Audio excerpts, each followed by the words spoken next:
First, we have our Team Heart, Nanaha, although she has undergone some changes recently. Played by Lumi-chan. Nanaha is A human monk that just really wants the tree to stop treating her friends like a squeak toy.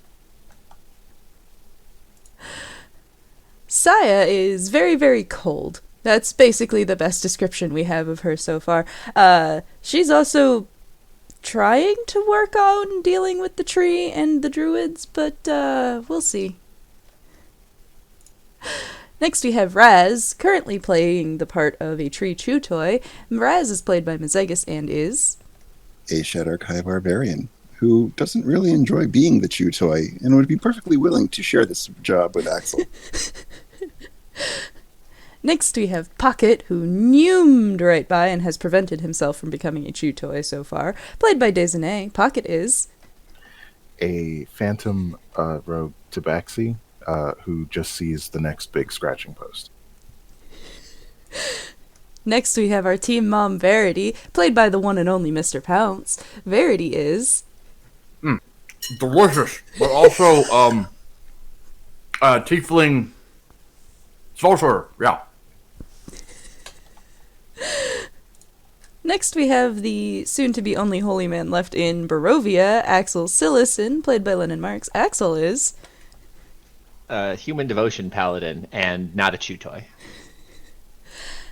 And So you Debatable. And finally, our awesome GM extraordinaire, who's so kind to put her time towards this, Fluffy Snowfall. And here we are, back into Barovia. If I could pester the chat if I could pester the chat real quick before we start, is the stream constantly buffering for anyone else? I've been having big issues this morning. For once, I'm not dropping frames at all. It's got to be Twitch. It was doing it last night too. Okay, carry on. Sorry, Fluffy. I was just going to say, if Roz didn't want to be a chew toy, then maybe Roz should have reconsidered the whole ancestral shadows thing. She's got a point.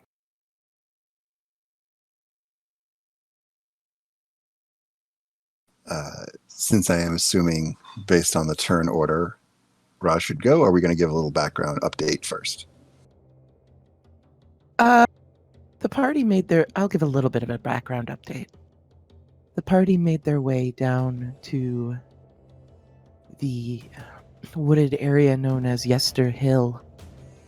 Roz encountered the spirit of some sort of ancient warlord who bestowed upon him his blood spear, a magical artifact that seems to have taken quite a shine to the Shadar-kai. The stealthy members of the party made their way around, finding a giant bleeding tree. But before they could enact any sort of plan, they were interrupted by an old crone of a woman hovering in a gigantic hollowed-out skull. She seemed to enjoy her delay of the party, taunting them and revealing some interesting background information. The party assaulted the top mound of Yester Hill, seeing a bunch of druids performing a ritual around a gigantic wicker statue. Despite their best efforts, however, the ritual went off and the statue was transformed into a gigantic, angry tree creature who has been having quite the time with the party, namely Roz. And now, Roz, it is the top of the round, and it is your turn. All right. Seeing all of the druids spending this time healing this tree, Roz is actually going to attempt to escape the grapple that he is currently in. Okay. Go ahead and roll. I am raging, so I have advantage on these things, though. You are able to struggle with all of your might and slip out of the grasp of Winter Splinter. You fall to the ground, gracefully, slipping out of its roots. I will then utilize my action surge to take the disengage action and use my movement to come over here and say hi to this druid. The druid hisses a little bit in surprise at your alacrity. And that is all of my actions. Pocket, you're up. Because I can't see the actual squares beneath, am I able to move that 70 feet to be adjacent to that druid? Yes. That's the plan. Seeing that Roz left the tree, and I was going to attack the tree if he was there, we'll move to this druid and attack this druid. That's Okay, my go movement and bonus action, cunning action dash. Okay. You rush over there. The surprise at the sudden appearance of Roz, the druid doesn't seem to be protecting itself.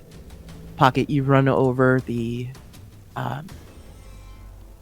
ravines and hop over the wooded areas and thrust your rapier right into the side of this druid.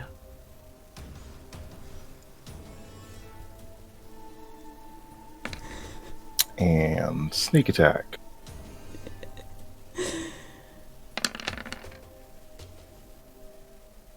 And I'm pretty sure I'm out of Wales, so that's that. And that's the You other also turn. used your bonus action. Oh wait, it doesn't use your bonus action. It doesn't use Never my mind. bonus action. At least not Verity. yet. Tasha's could change that.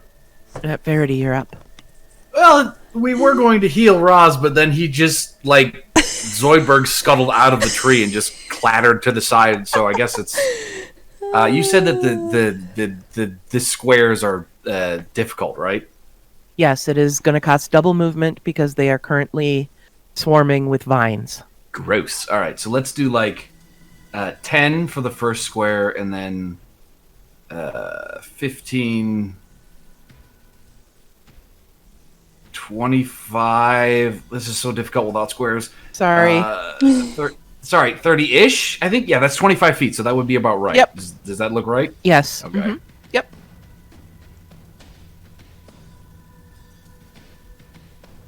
Think that is about right. And then now we've got to press buttons, so we've got to say, it's still too far away.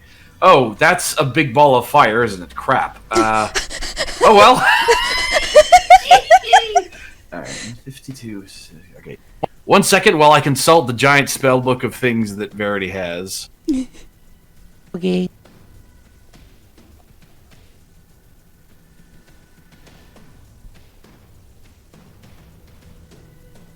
Okay.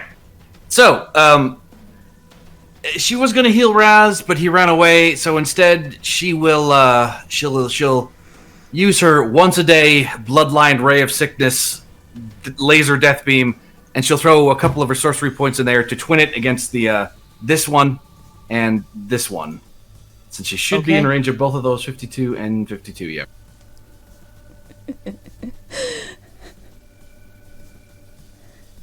And then we do, and if I recall, you have to roll. I have to roll each attack separate, right? That is correct. Okay, thank you.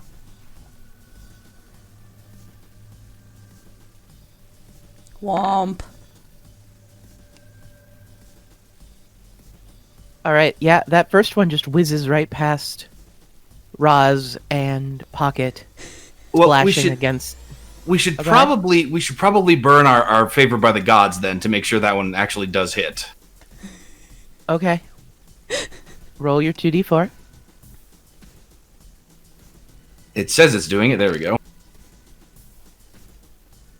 Channeling in whatever dark entity gives you your powers. You almost, actually, Nanaha, you are close enough to see kind of this shadowy materials start to like surround Verity's arm, and you actually see it seem to like move and adjust her aim, and the blast of greenish energy launches out at that druid. Not And the you only hit. one doing that. Oh, good gods. So much damage. Okay. This one is down. Cool. And can I use the inspiration I got from Mizegus giving it to me for my awesome, terrible pun to inspire the other one, or does that not work? You can decide after you've already rolled. Oh, really? So I would save it. Oh, cool. Okay. Yeah. Inspiration, you can decide. That's even better. All right, then let's wing it at what it looks like the boss guy.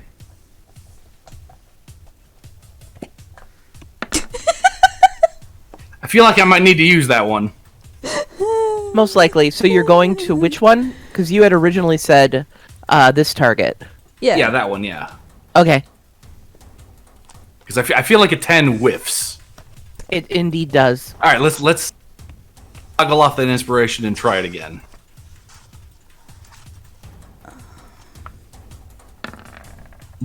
We tried. Yes, unfortunately, whatever favor you had garnered was short-lived, and the blast whizzes past the druid harmlessly.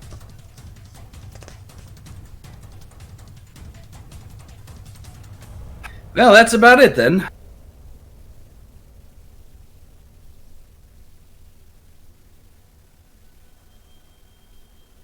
Okay. It is now the druids' turn. Roz and Pocket, could you both please give me a dexterity saving throw?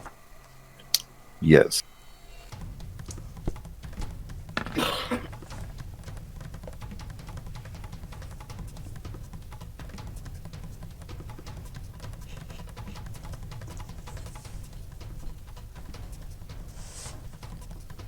All right. Let me double check something here. Okay, you both make your saves.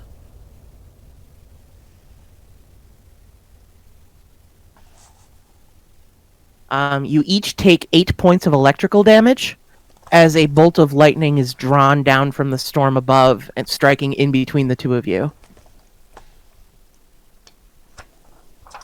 Youch.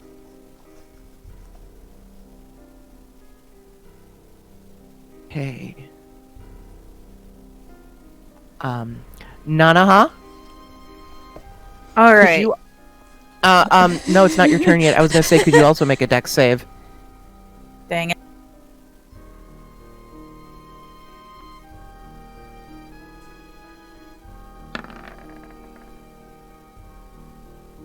Okay, you make it.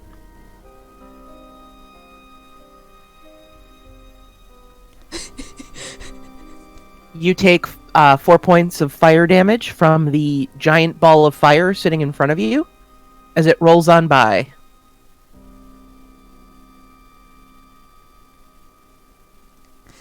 We need to do something about that ball of fire. Okay, so that is a bonus action.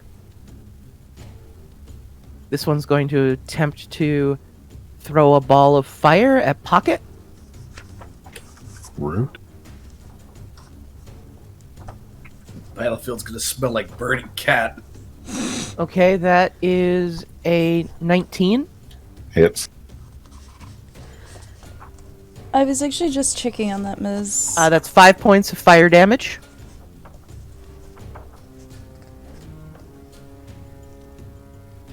Oh, yeah, there is another one way Oh, down boy. there. All right, those two druids are going to move in, and they're going to use their. They're going to use some spell slots to try and heal Winter Splinter some more. Back in set.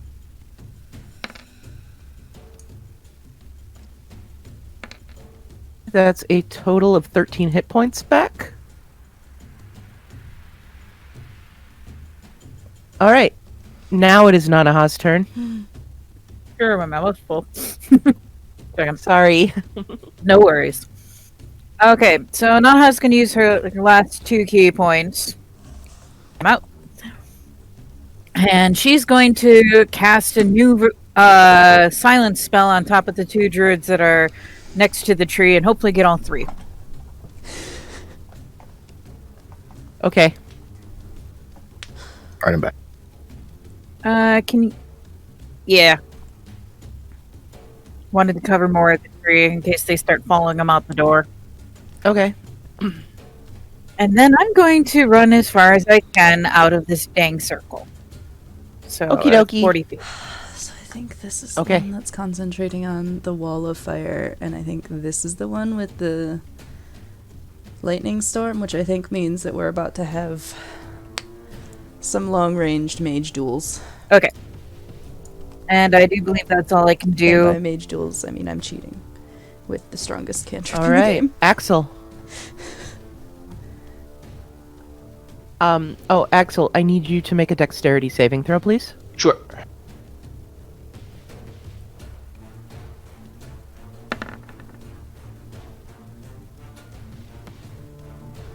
Okay. You take 6 points of fire damage from the ball that kind of rolled into you at the end of the druid's turn. Okay. Now you go. Excellent. So Axel is going to rotate around the tree up to like there. Okay. And we are going to keep attacking the tree. So first strike with the glaive. Okay. Yeah, that's a definite hit.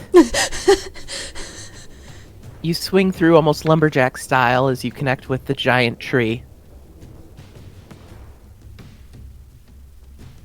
All right. So we're going to lumberjack it back the other way then with a second glaive strike, hopefully. Sounds good. That is also a hit.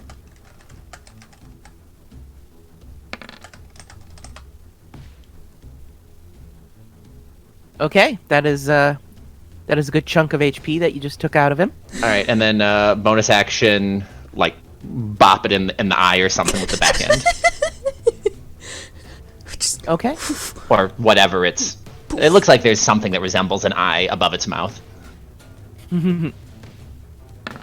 You whip the glaive around and hit the butt end, like basically jabbing it right in sort of the weird broken part that it's using as a mouth, and hit some sort of soft plant tissue. Gross. Okay. So there we go. That is a total of 28 hit points. And that will be my turn. Saya, you're up.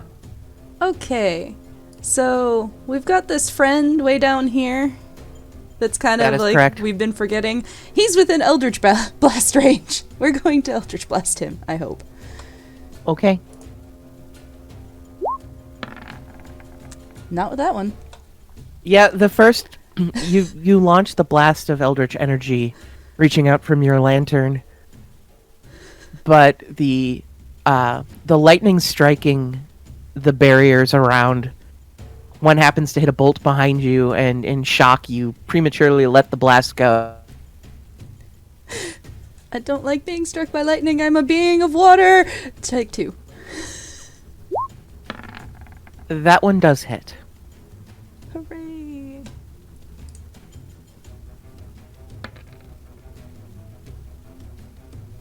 Okay, 7 force damage. And the cold damage too, right? No? Yeah, don't forget that. Yes, cold damage. This is what I get for changing up my invocations and, like, forgetting everything, even though this isn't an invocation. Okay, so that's another 2? Or 3? It's proficiency, so it's 3 now.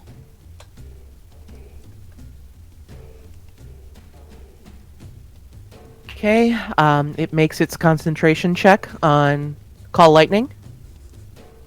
I tried, guys. You did. Anything else you'd like to do? You still have a bonus or a movement.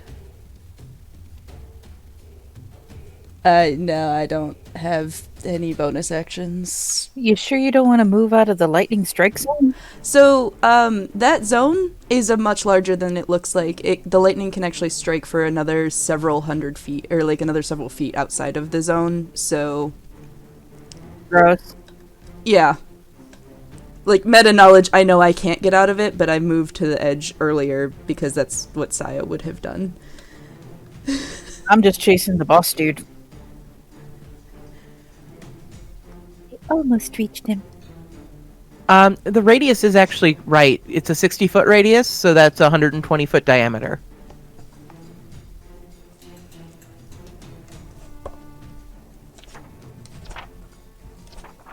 Okay, so you could just barely squeeze out of it. Yeah.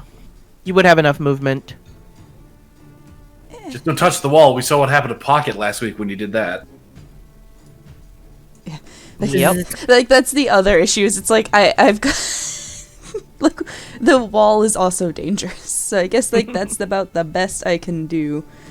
Everything's electricity. All right. Hey, it is Vex, Winter thank you Splinters so go. much for the resub. Good morning, how are you? This is the most unnerving thing you really can see, because you see this silently swinging its branches down at Axel.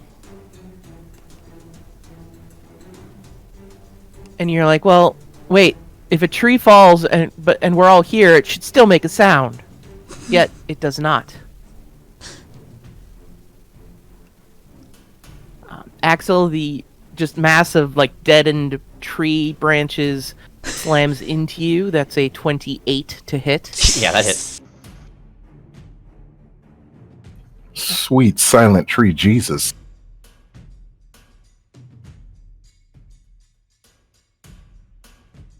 Okay, that's 16 points of bludgeoning damage. Well, that's not spectacular. Okay. You will get an attack of opportunity as it lumbers a little bit back down to get in range. Holy shit, you turned it back. That hits. Alright. I'm gonna pump a first level smite into that too. Okay. Axel has done most of the damage to this tree. Raz has done a lot too, but... Okay, so that's another 21. Like, you see the sunlight erupting from your glaive, kind of bursting through the tree, bleaching out and drying out lots of the hide and the bark. It roars, or at least it makes the motion of roaring. No sound comes out of it. It is going to come down and swing a tree branch at Roz.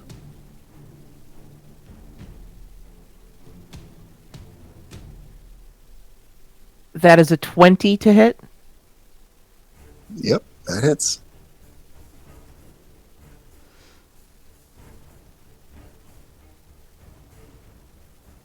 That is 19 points of bludgeoning damage, rounded down to 9 because of rage.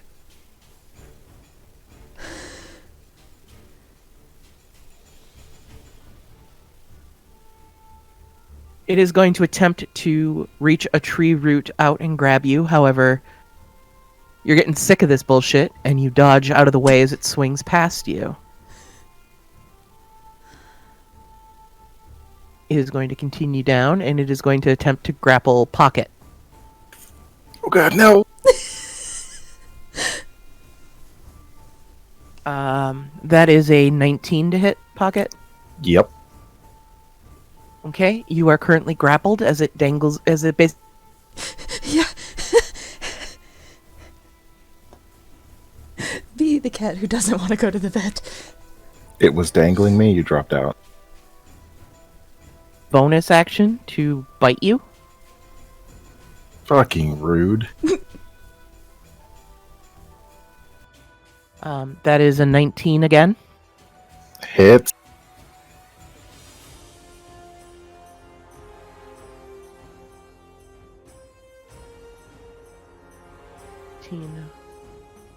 That is 24 points of damage. And Pocket's unconscious. Even with all those extra hit points I gave you? I wasn't fully healed from the lightning strike initially. Oh, God. The whole... Oh, gross. Just You all singed look cat in- hair. You all look in horror as this, as you see bits of Pocket hanging out from the mouth of this thing, still breathing, but not looking so great. Oh, that's important for me to notice. Okay. Your Splinter fails its dexterity save for being next to the ball of fire, Oh, geez. and takes 7 points of fire damage.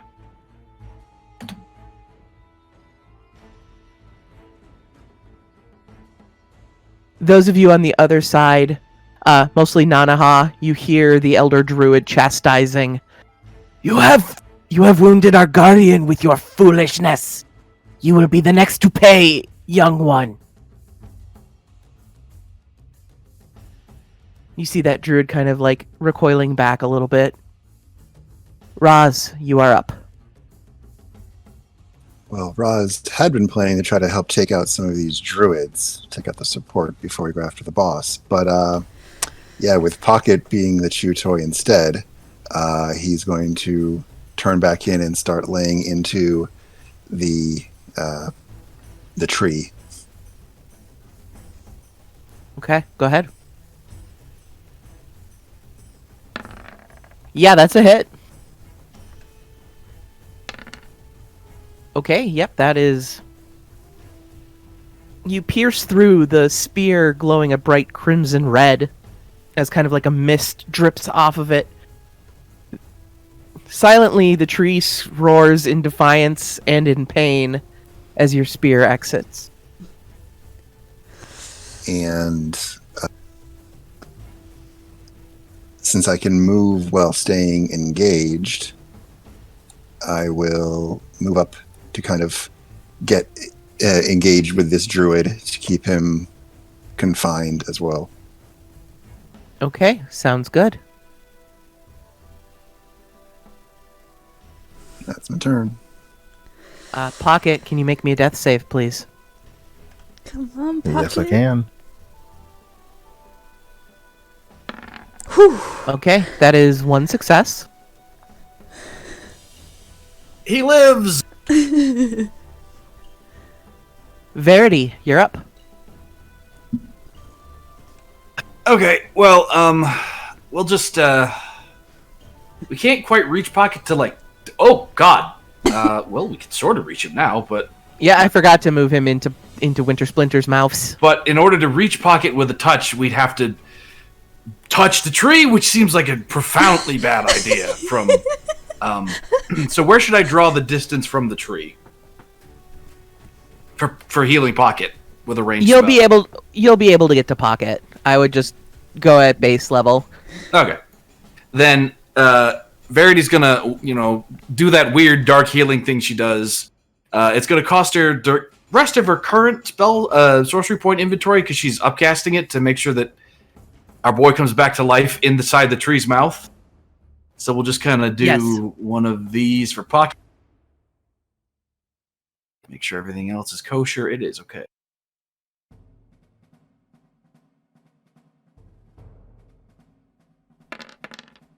Okay, I'm gonna need you're doing this at touch, right?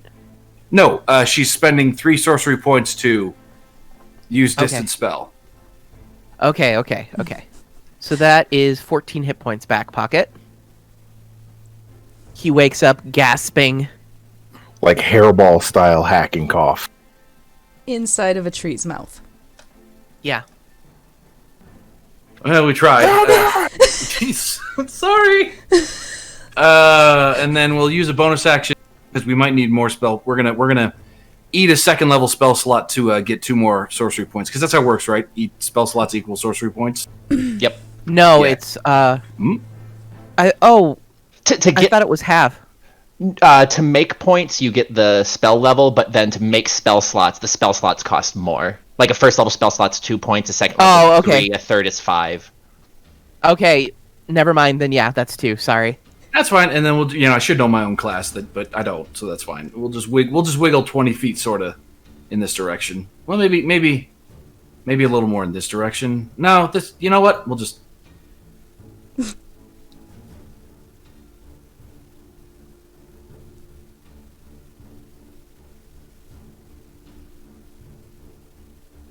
Okay.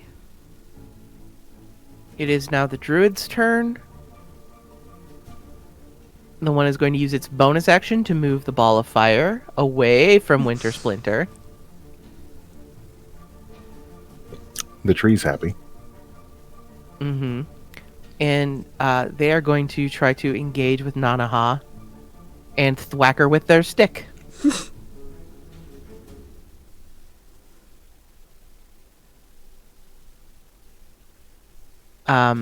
Feeling the sting of the Archdruid's words, the druid swings their quarterstaff and just completely misses as they are expecting another tongue lashing.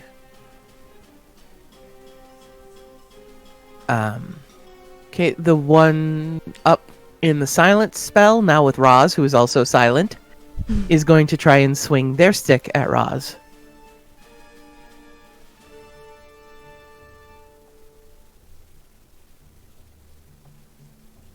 They are going to miss as Roz nimbly dodges out of the way. Alright, this one can move up to attack Axel. As it gets out of the range of silence, is going to charge.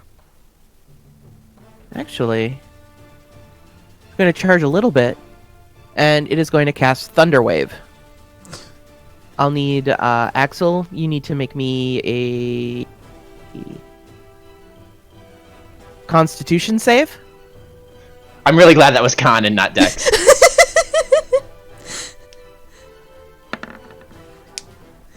Okay, you make it.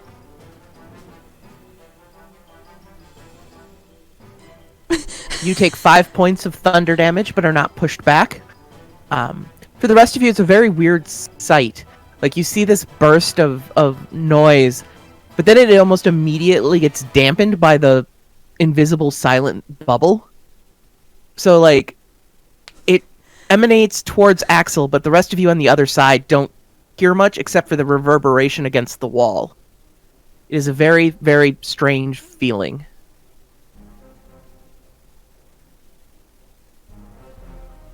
Okay. Verity, I need you to make me a dexterity save, please. Yeah, these sorcerers known for their dexterity. Yeah.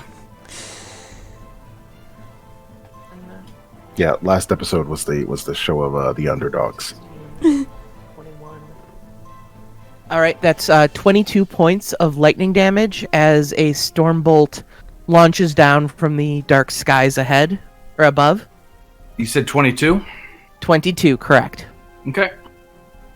We're all gonna die. I don't have the healing for this, so good luck, everybody. Okay, the Archdruid is going to use their bonus action to raise their staff up. And you all see kind of this weird pulse of, like, red emanate from around him. Not entirely sure what that did, but it did a thing. Which one did that? Okay, not the one near me. No. It's your turn. Na is gonna beat the ever living shit out of the person in front of her. So 3 hits. Okay.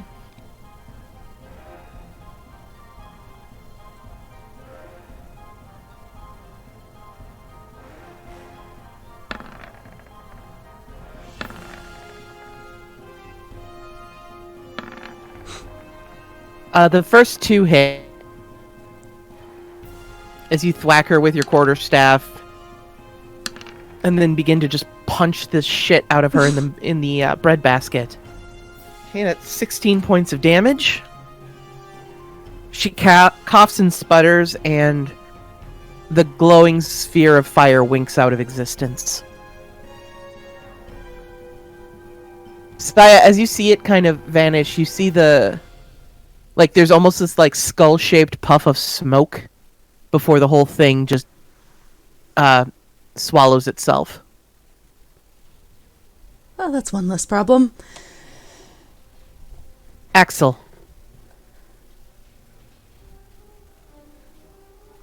Your mic is muted, dear.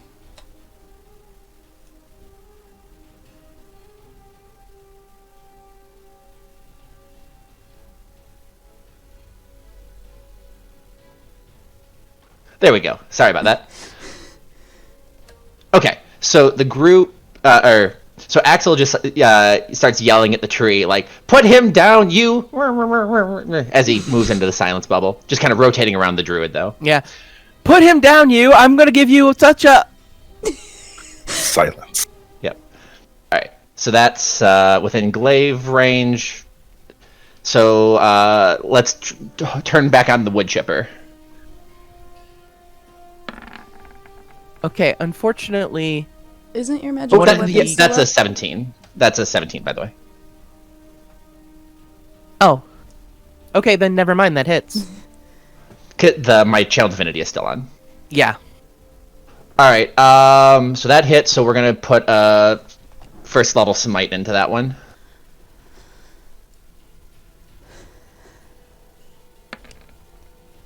Okay. That is a fuck ton of damage. It is not looking so great. All right, My knight in shining armor. second swing of the glaive. That hits. I will dump a first level smite into that one as well.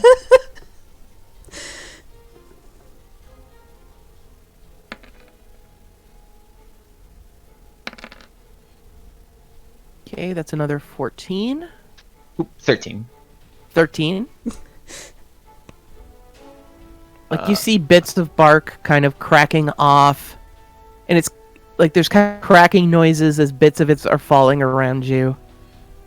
It's not doing so great. All right, and then the butt end. That'll hit. All right. Well, I've got a second level smite left. Let's put that into it. The holy butt end. Axel does have a holy butt.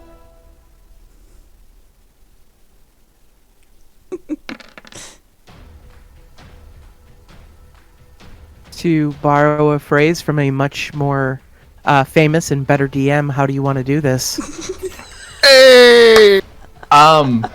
So as the butt end like strikes down into like the roots of the tree, a pillar of light just like like rises from the ground, enveloping it and just like singeing it to like ash. So you see the tree writhing and flailing from this just eruption of holy energy. It's just gets all consuming, are entirely consumed by just this divine eruption of holy energy before like it just disintegrates and falls down just completely motionless. Pocket, you are currently buried under various broken tree bits, and it's not pleasant. Axel, Great. as you are nearby, you also see, kind of falling out of the back of its mouth, rolling over Pocket before the tree collapses, a small fist-sized green gem clattering to the floor, or to the ground. Excellent. Point of order, I'm curious, does the zone of silence, and I don't mean to undo the greatness that happened, but does the ball of, or does Smite require verbal if silent? Okay. Nope. Smite Yep. is not a spell, it just burns a spell slot to do it. Okay, good to know. Didn't know. Yeah, that's just my internal Jesus coming out. Hashtag internal Jesus. Never knew Jesus was a lumberjack. Saya, you're up. Okay. So the tree's handled. My friend hasn't... Well, I guess technically I moved.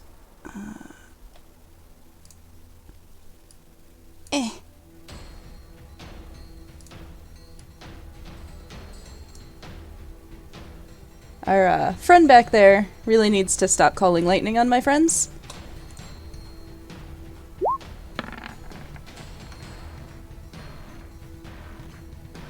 You launch your blast of eldritch energy against it.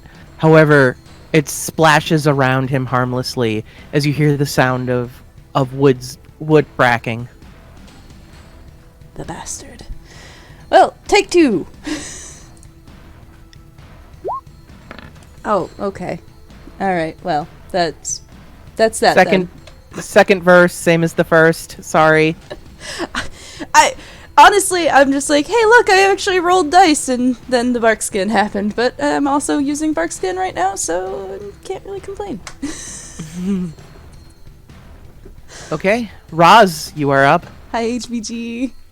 Roz continue to circle around this druid and attacking her, because the female picture.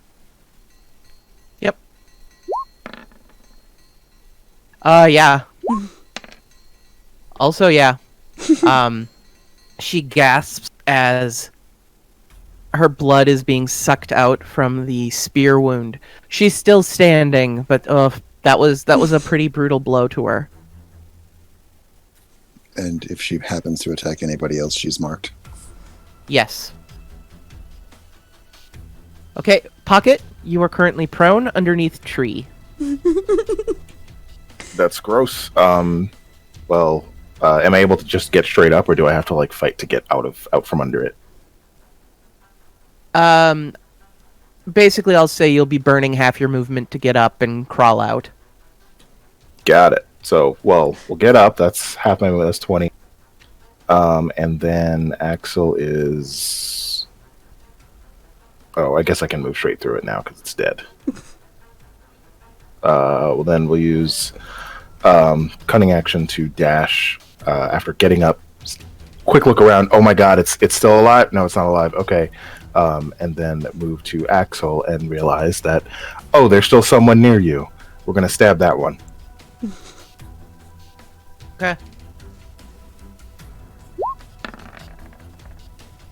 That'll hit.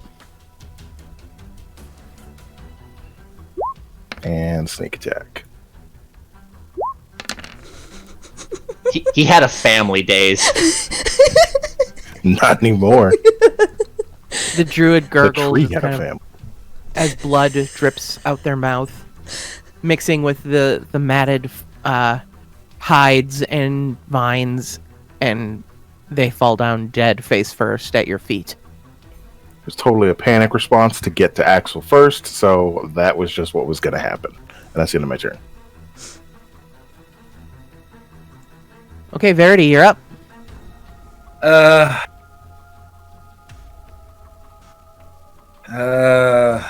I've been debating what to do because, like, part of me really want to run outside of this horrible, awful cloud, and we can get outside if we go like this way, but also people need healing, and this bastard is still alive. But the people who need healing tend to be over here, so Also, you can't heal if you're dead.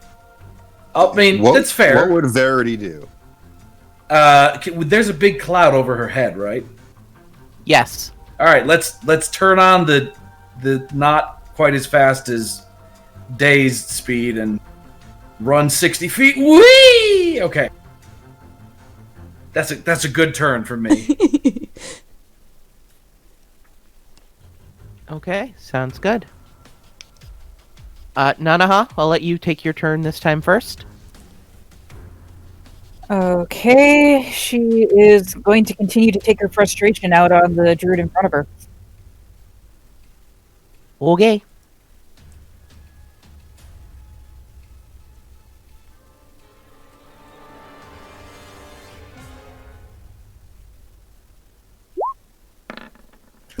There she is. Gotcha. And there she goes. That's okay, the first one will probably take him. Yeah, the first and the third go. What? Okay. Verity, you're close enough to see this. As Nanaha swings her quarterstaff at this druid's head, you hear a sickening crunch as bone splinters, and just through sheer blunt force trauma is decapitated. That was rather violent.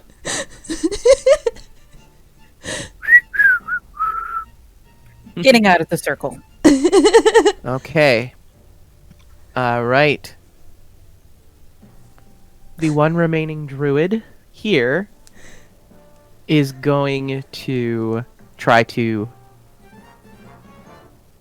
Actually, no. Oh no. No, yeah. They're going to try and swing at Roz out of frustration. That's a 21 to hit. That hits. Okay, that is 12 points of bludgeoning damage, reduced down to 6.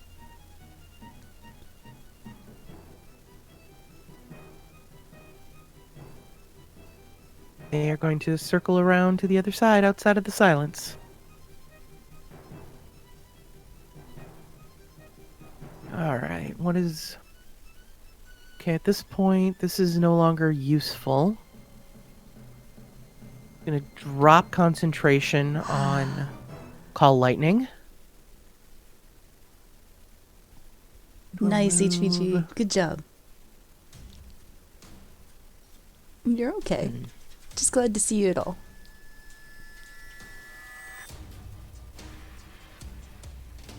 Okay, that'll work. I need Roz and Verity to make me dexterity saves, please.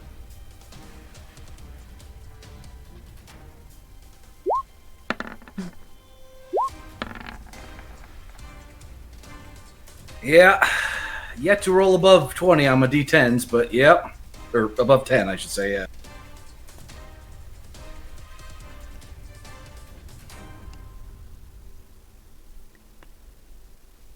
Okay, Roz, you take 1 point of bludgeoning damage. This is after the rounded down. Because it's half because it's bludgeoning, half because you saved.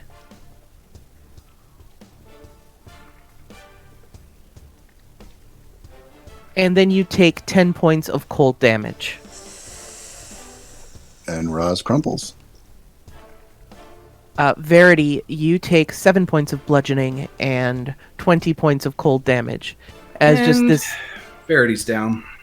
As this ice crystals just start forming. The other druids also just completely eviscerated and scattered into a bloody slush pulp.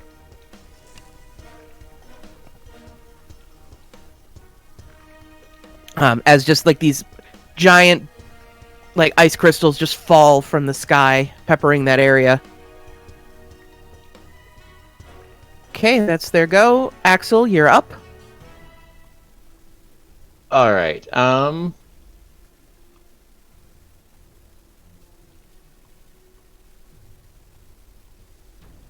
Is that 20 feet and adjacent to Roz?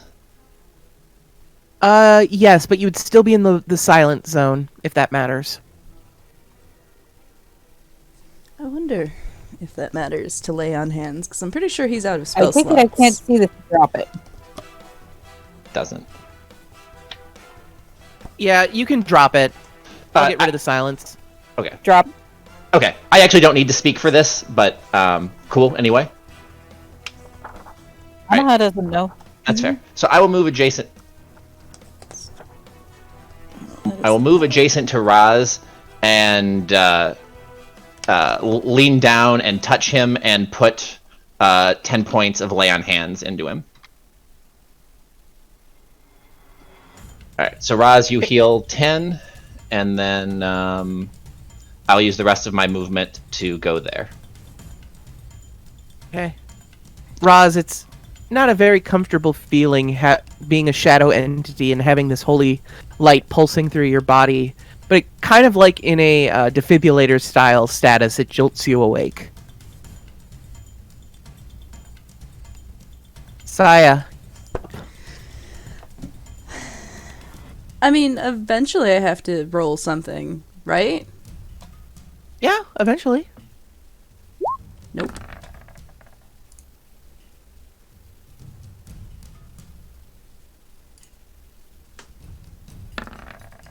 That one hits. I was gonna say, oh man, that There one it actually is. went through, and I'm like, I clicked it, and then it took like 5 seconds before the roll came, and I'm like, I'm missing that one too.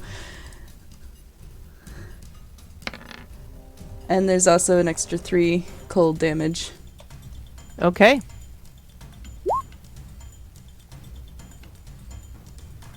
Roz, you are up. You are currently prone. Roz will stand up and kind of see what's going on. All right, he'll move to basically kind of hide behind this pillar there from where the druid is. Okay.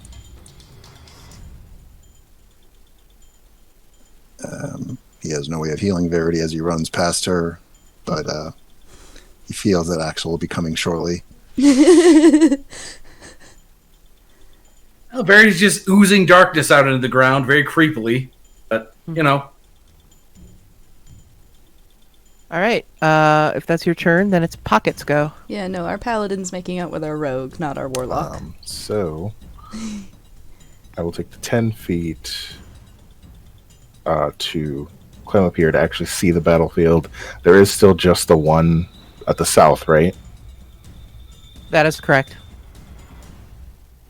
Assuming Axel's going to take care of Verity or somebody else with magic can. Feline agility, cunning action to dash, and the rest of my movement to run straight up to that motherfucker, which I Okay. believe is just 100 feet. Yeah. And stab. Noom. Okay, that hits.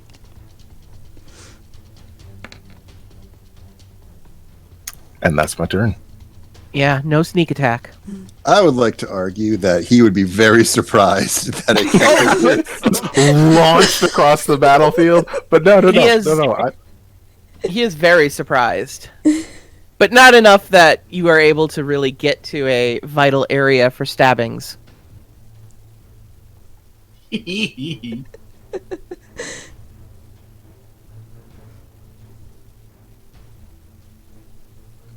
Oh, that was my turn. Okay.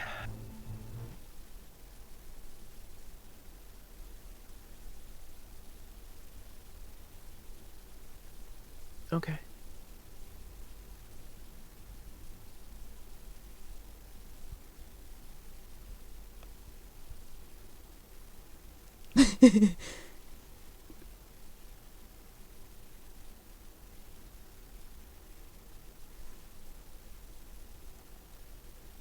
Can you guys hear me? We had a bit of an internet blip.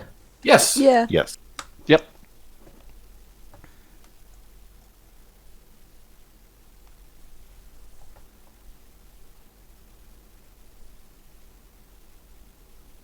The music went quiet, but whatever.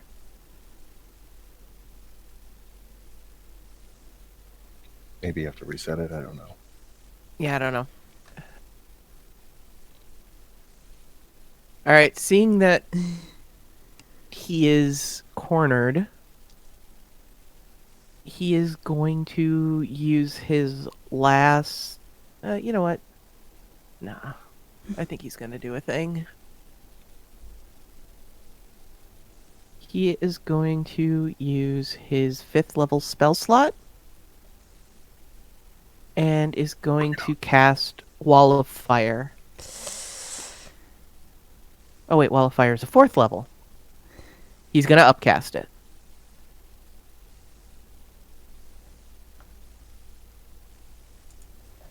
So... Do.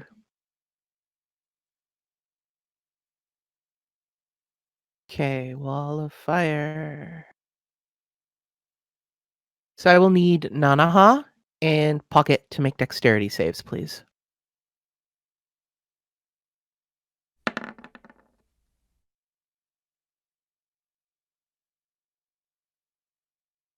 Okay. I think that knocks me down no matter what.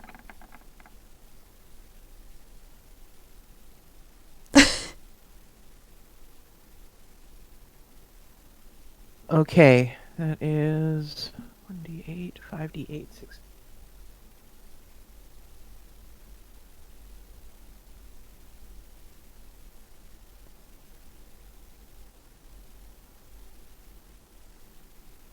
Okay, Nanaha, you take 20 points of fire damage, and you take 10 points, Pocket. Whew, so close. So Nanaha's out again. Pocket, you do get an attack of opportunity because he is going to attempt to flee. Here, you have a habit of getting the exact number of hit points I have. Okay, that is a miss, unfortunately. So he's gonna do... Okay. Nanaha, I'm not gonna make you make a... what I'll do, please make a death save. If you fail, I won't count it against you, because it takes place simultaneously, but you succeeded, so yay.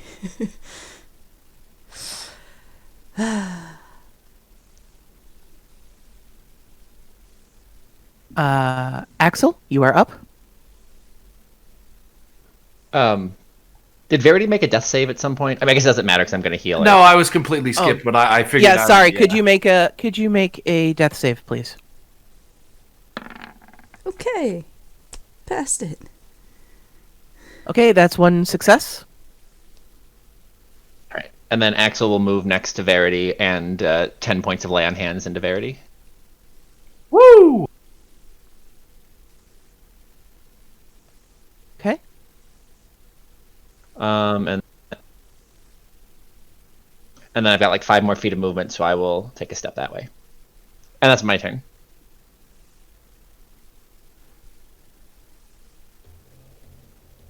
Okay, Saya, you're up. That jerk moved. Which means he's definitely out of my 120-foot range at the moment. So the entangles are gone because the druids that cast them are dead, right? That is true. Beep. Boop.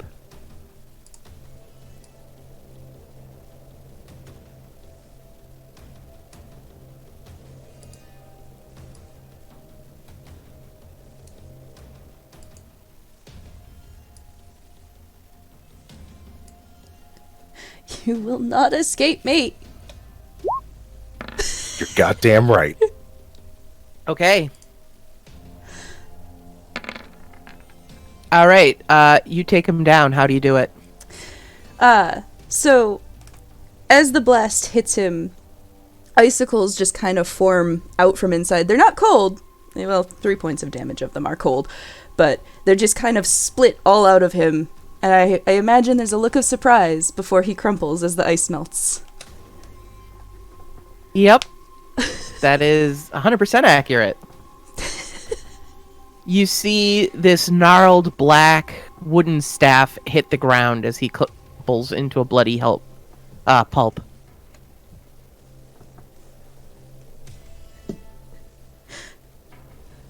I hit something. I killed something. You didn't just hit it. You hit and killed it.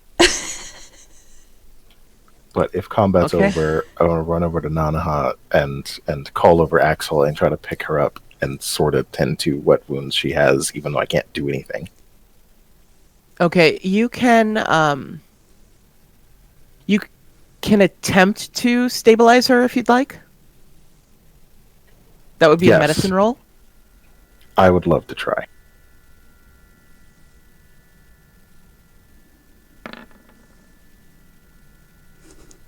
All right. Nanaha is no longer dying. She's just unconscious. You have stabilized her. Oh, jeez.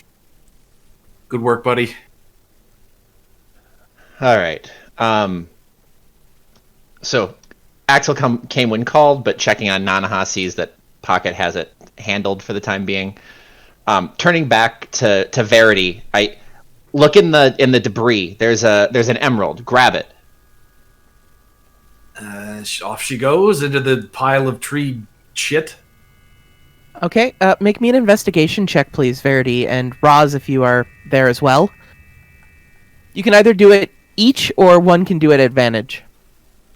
Roz is under the mindset of we're still basically in hostile territory. Nobody's going anywhere by themselves, lest some tree thing sprout up and kill somebody. Sure. Dig, dig, dig. Well, those were... Oh, you rolled 2. Okay, good. All right. Oh, good. Yours is way better. Roz, you find the gem that Axel was yelling about. It is about the size of your fist. It is a bright verdant green emerald that seems to be pulsing with like a soft glow.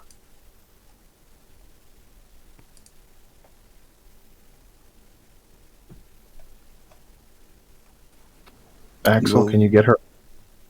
Yep, yeah. Axel will pick up Nanaha and carry her back. Sai is going to look at that staff. Okay.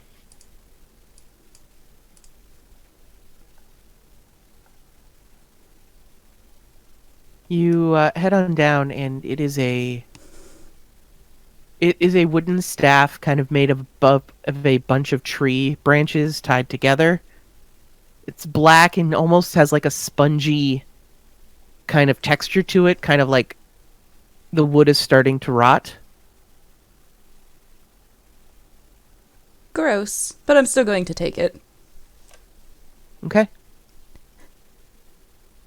It might be worth something, it might be magical, something that one of, like myself or Verity could use, so, take it for the time being, study it later.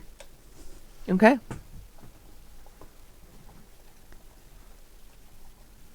Can I search the rest of his corpse? You can. There's nothing really of much value in there. There's, like, holly berries. A lot of what he's wearing is like, he's got like a set of a breastplate, but it's made out of wood. Bunch of just like animal teeth. There's some beads braided into his beard.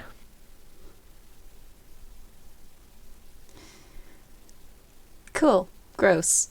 And then I'm going to rejoin the party. We should probably withdraw to the vineyard and patch ourselves up. Did the two scouts not see a tree dripping with blood during their excursion earlier? Would we not be better served to take a few minutes to patch ourselves up and keep going? That's a reasonable point. All right. Well, if we're going to take a rest here, then I guess I'll put a point of lay on hands into Nanaha as I'm holding her, just so she wakes up.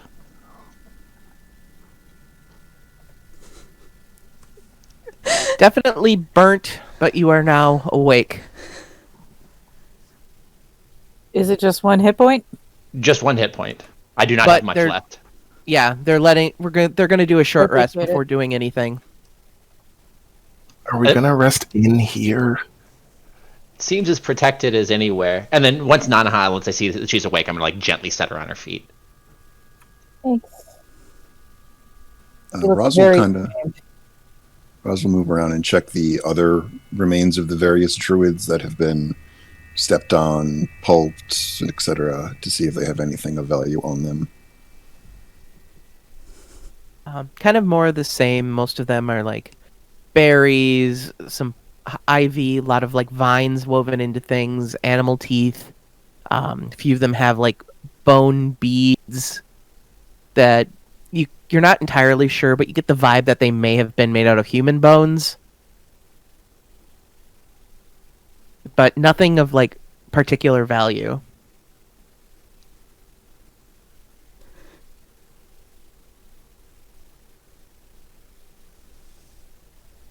periodically, as you guys are having your rest around the area, bolts of lightning strike the top of the wall in the centermost area.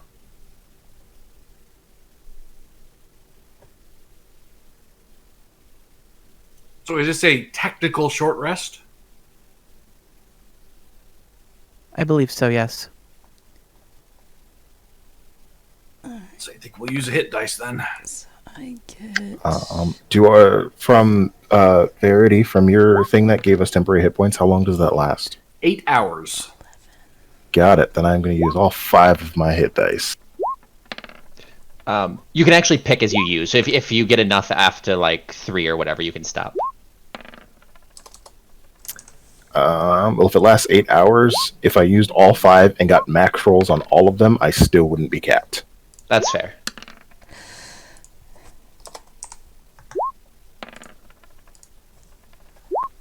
It's too bad I can't share my hit dice with you guys. Close enough. Now to the hit points that I was right before I got struck by fire.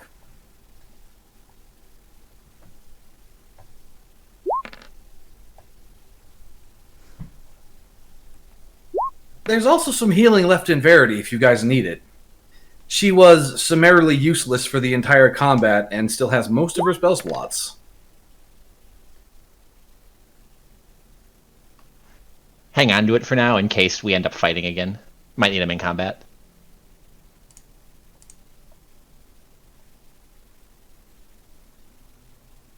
I forget, do my key points come back on a short rest here? I think it's a long. Key points are short rest. Oh, then yeah, you have them back. I'm pretty sure.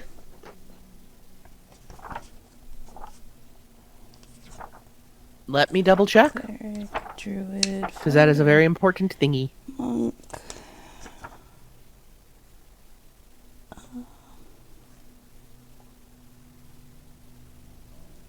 Long or short? Yeah, key? shorter long rest, so you get all 5 of your key points back. Yay, I can do stuff again.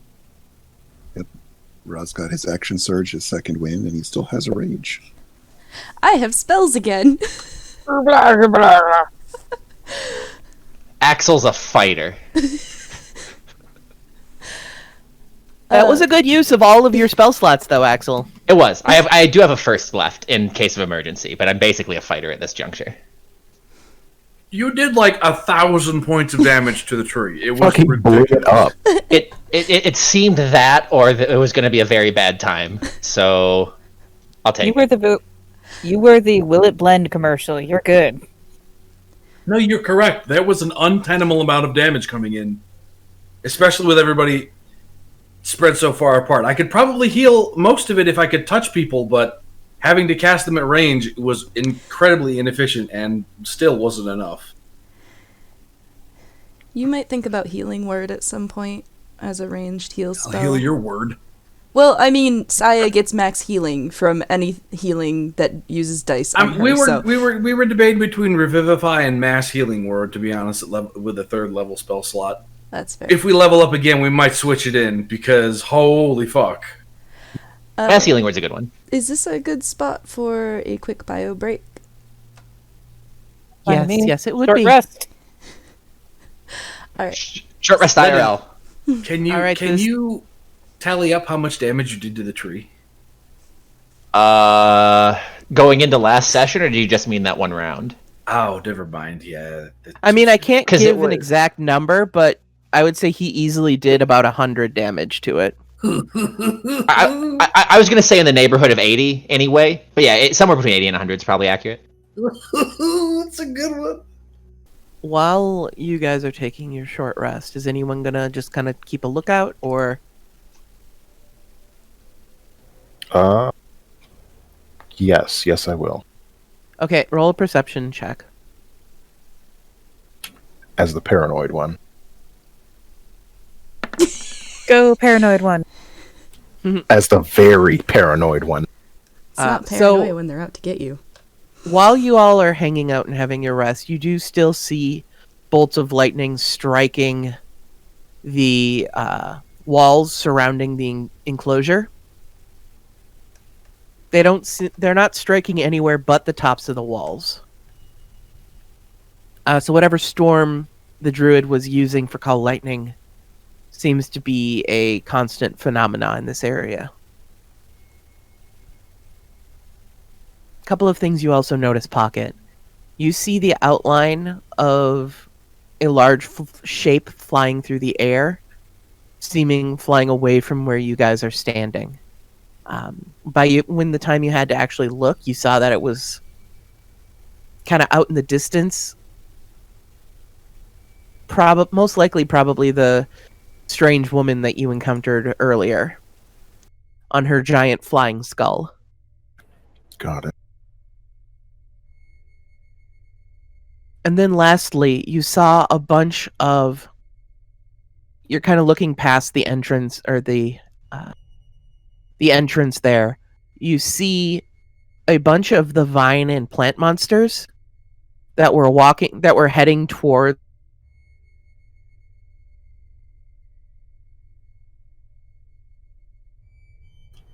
You dropped out. We can't hear you, dear. What? The vine monsters that were heading toward, and then you dropped. The vine and plant monsters were heading towards the encampment, so you saw them take a few steps towards it, but then they immediately turned around and headed back to the bloody tree. Okay. Guys, those things were coming here, and then I'm guessing because we just murdered everything, they went back, but I'm okay with still burning them, and I'm going to pull out a torch and an oil flask. Sounds like a good idea to me. Agreed. Is there anything else you guys want to do during the short rest? Does anything come from this staff? Like, is the hour long enough that if it were a magical item I'd notice, or... Yeah, you'd be able to notice. So, a couple of things about the staff. One, Mogget doesn't like it. Two, you find out that the staff has 10 charges and regains 1d6 plus 4 charges at dusk. You can use it is a quarterstaff. You can use a charge to basically regain hit points if you hit somebody with it. But Mogget doesn't like it? Mogget does not like it. They are very uncomfortable and kind of do the cat hiss at it. Another thing, while you are attuned to this staff, plant creatures do not regard you as hostile unless you harm them. Fuck. Okay. But Mogget doesn't like it.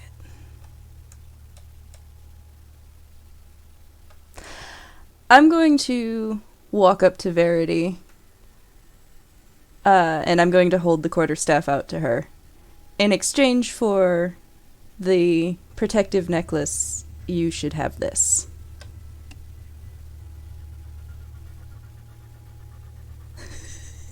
Verity takes it and, just... thank you. Thank you. Attune to it, and plants don't view you as enemies. Like, I'll give her the information that I've learned. If I'd known what it was at the start of the rest, I'd have let you take it immediately, but, well. Is it, like, very clearly a quarterstaff and not, like, some sort of magic-y staff to the layperson? 1 second. Based purely on appearance, I'm...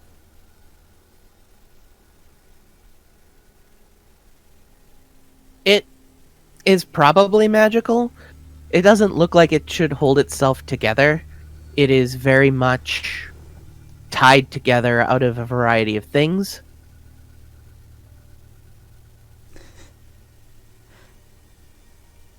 Ugh.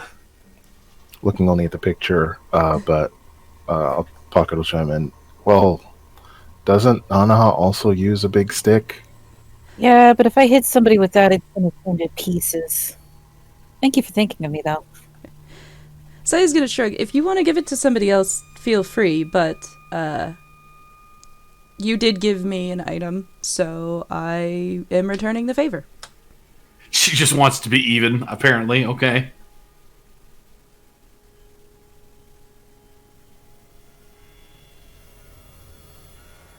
Curious.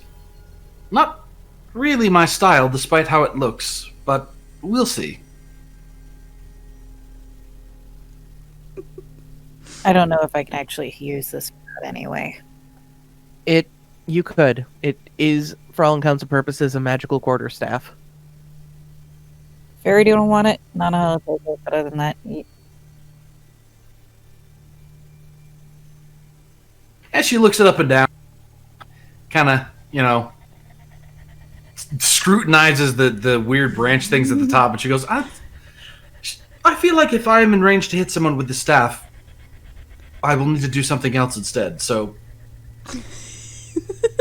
she'll just kind of pass it over to Nanahan. If you need help on figuring out how to attune yourself to its energies, just ask one of us, the magic people. alrighty, scary staff get. I mean, also, out of character meta knowledge, you keep dying, so maybe this will be helpful for you. The vampiric She looks strikes into it. ashamed.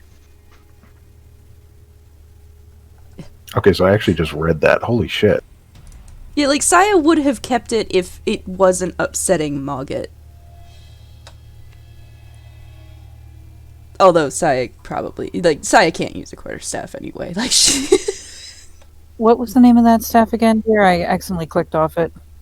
Gulthias. It should still be available handout in your journal. Couple good magic items out of this anyway.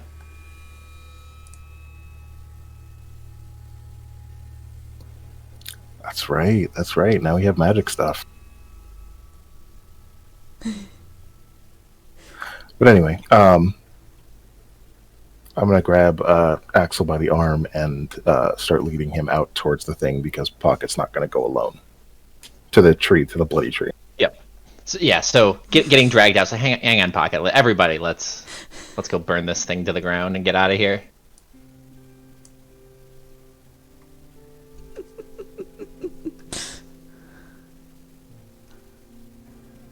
Are they still like close to here and like walking back, or are they all still back at the tree?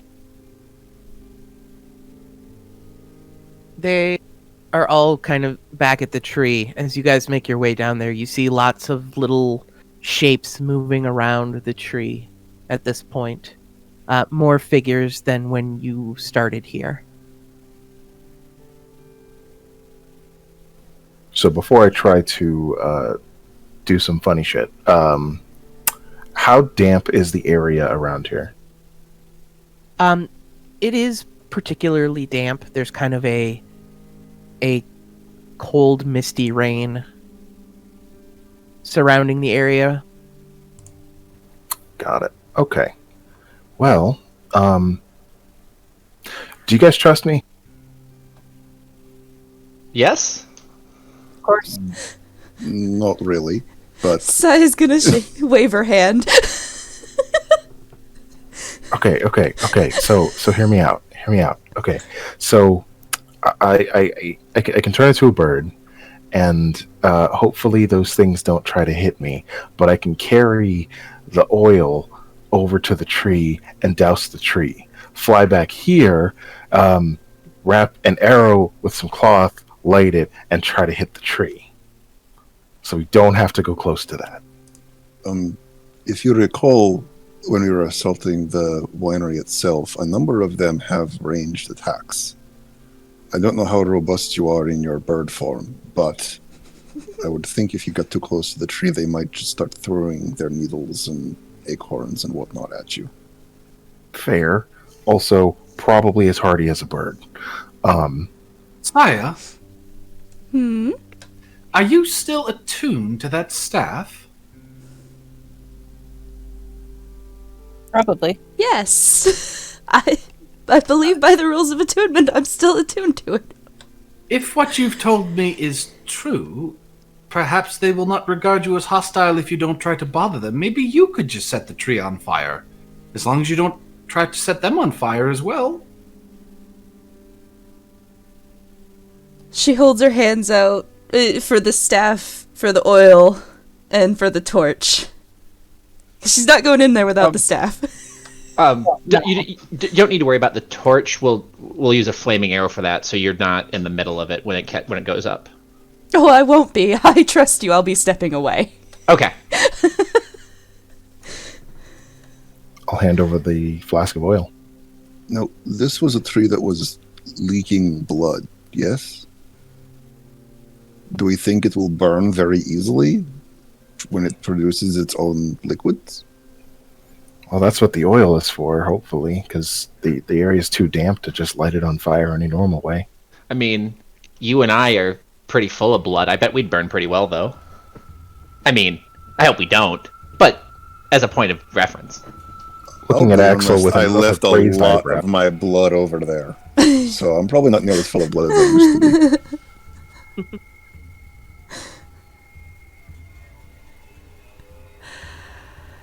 Either way, I handed over the flask of oil. She reaches for the quarterstaff from Nana. Because we're not going without it. Well, yeah, hands it over. Go kill those plants. Hooray! Yeah, right. well, she's going to confidently behave like she belongs there. Saya, feel free to move your token.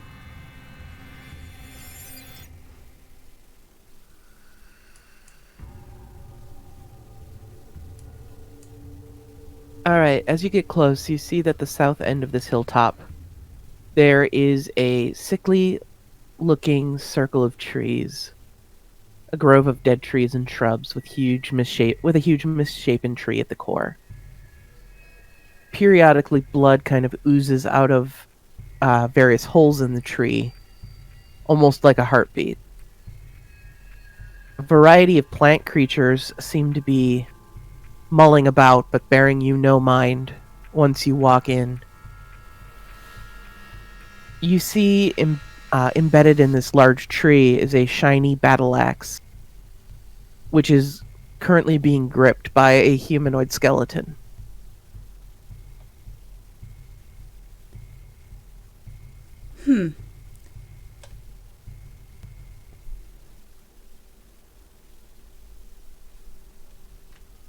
Well, I'm just going to go with the plan, and we'll see what happens to the battle axe after that. And I'm going to start trying to douse the tree in oil. Okay. The tree is doused in oil. I'm then going to start walking away. They do not seem to regard you as any sort of threat. Cool, oil doesn't count as threatening. There's an axe stuck in the tree that there's a skeleton holding onto, just in case you guys wanted that information. Otherwise, it's doused in oil. Got it. Not really the axe type. I don't know who could use the axe. How about the two strong boys? Never much with an axe. All my training was with pole arms. And if my ancestors went to the trouble of finding me this spear, I think replacing it after only a few minutes would be a pretty poor way of repaying them. Oh, I don't care. I doused the tree despite the axe. I just thought I would let you guys know before we moved on. If it still stands, we'll pick it up. Yeah, I was going to say, worst case, something to sell later. How far is the center tree from where we are? Assuming that I can even see it from the top of this hill. It is about 150, 175 feet. Long shot. Okay, that's You do a see the fuck- tree, though. And Saya, did you douse the base of the tree or a little higher up, like head height? So I actually would have been trying my entire height of the tree to give you a wide area to aim for. Got it. All right. Well, I got a tinderbox and 11 arrows left. Where's my bow? And Axel has it. Grab it from Axel. Hand it back. Maybe prepare a second arrow just in case. Makes sense. Axel, I'll take. do we want to be a little ahead of the group in case these arrows upset the tree folk? Sounds like a good idea.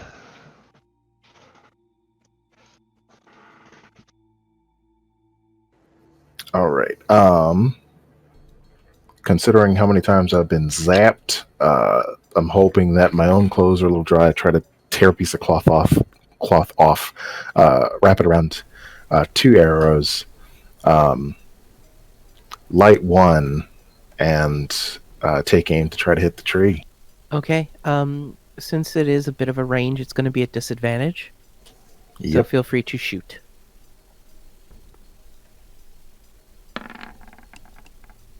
Respectable. The lit arrow does whiz through the air and connect into the base of the tree.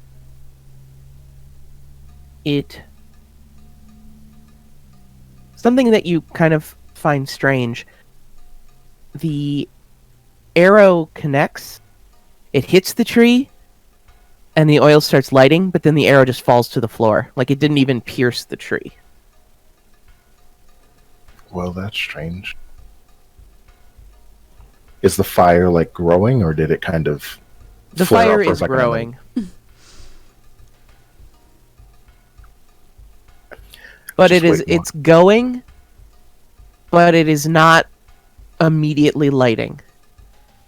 Like the way it's reacting is almost like more like it's flesh than it is a tree. Ugh. Seems like something we'd find in the burial mounds. I definitely know I hit it, but it's not really doing anything. How are the critters reacting? The things They walk- are agitated and are looking. However, you guys seem to be out of their range of notice at this point. So they are. It is very much kicking up a beehive, but the bees don't know where you are, so they're just swarming around the location. Well, I prepped a second arrow anyway. If they start trying to pursue us, I'm going to cast those, please. What was that? You cut out. Sorry. I said if they start to pursue us, she'll cast Without a Trace on the group. Okay. I prepared a second arrow anyway, so I'll light that one and fire it as well. Okay. Another attack at disadvantage. Okay. Once again, the arrow does not pierce, but the remaining oil does continue burning. But the actual arrow itself did not pierce through whatever hide the tree has.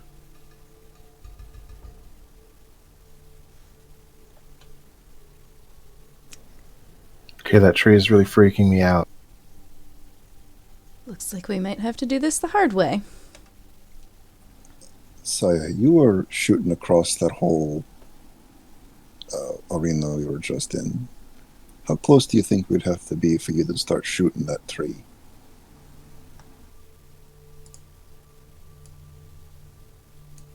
I need to move forward like 30 feet.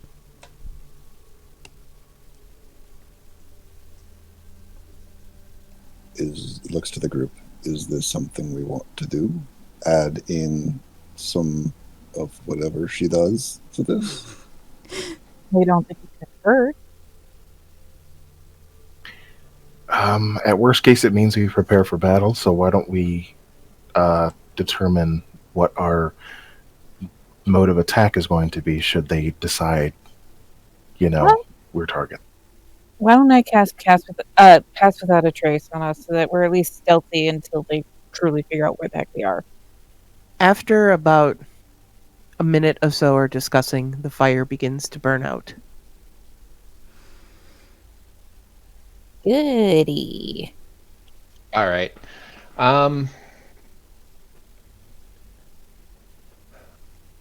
Hard way it is then. Would it maybe be prudent to try to pick off the blights and then go in?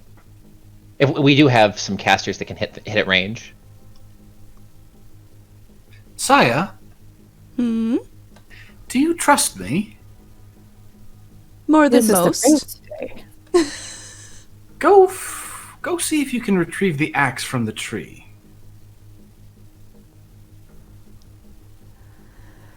You want her to go in there and grab something and hope that With they the don't. stuff that makes them calm around her.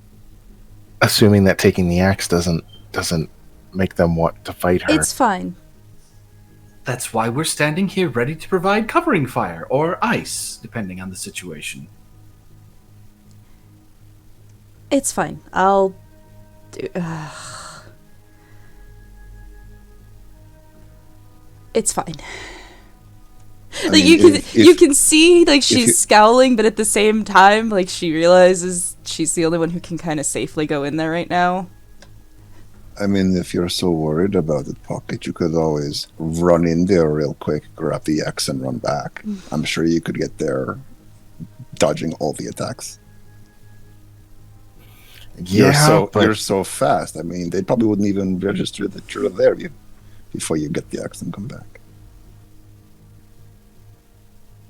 see, but like, yeah, I can run pretty fast, but also like I'm really fast. Like in short distances, like I got one really good sprint, and then that's a lot. So you're telling us you can't do this? You're not fast enough. So, I Saya's can. going to leave all of. She's just gonna start walking. Like we've decided on a course of action that she doesn't feel confident about, but she at least has Misty Step.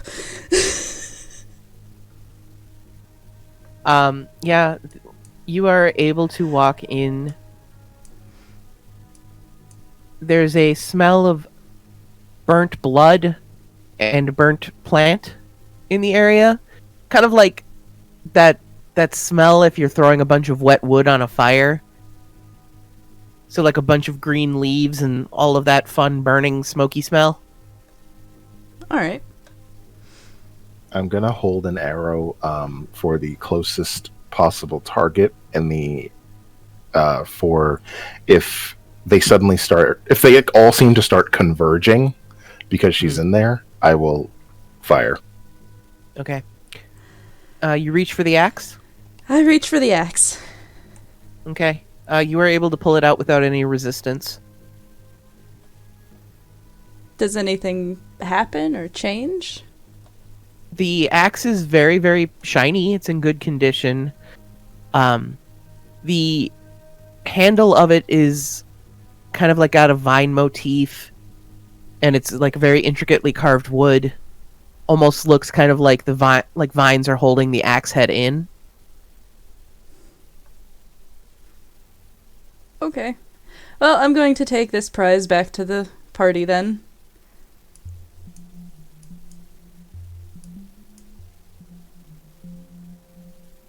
And sigh of relief. Ah, success then. Yeah. So the axe wasn't the key to just them all dying. No. Saya, I would say you are smart enough to kind of put two and two together. Since it was being held by a skeleton, whoever was down there was probably killed trying to chop the tree down. Yeah, it's probably more likely that that skeleton was trying to use this to chop it down.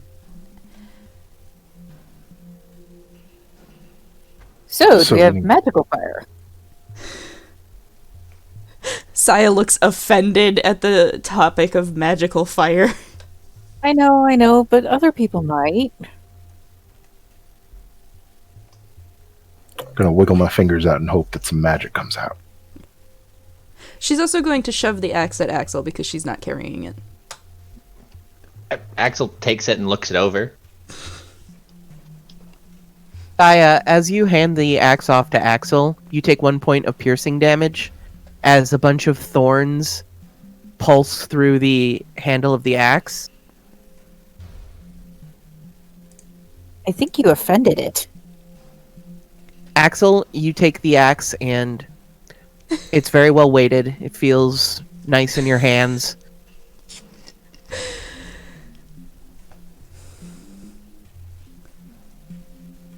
She's going to scowl at it and pull one of the splinters out of her hand. Excellent. Well, maybe this will come in handy at some point. It's not that different than my glaive. So much for not doing it the hard way.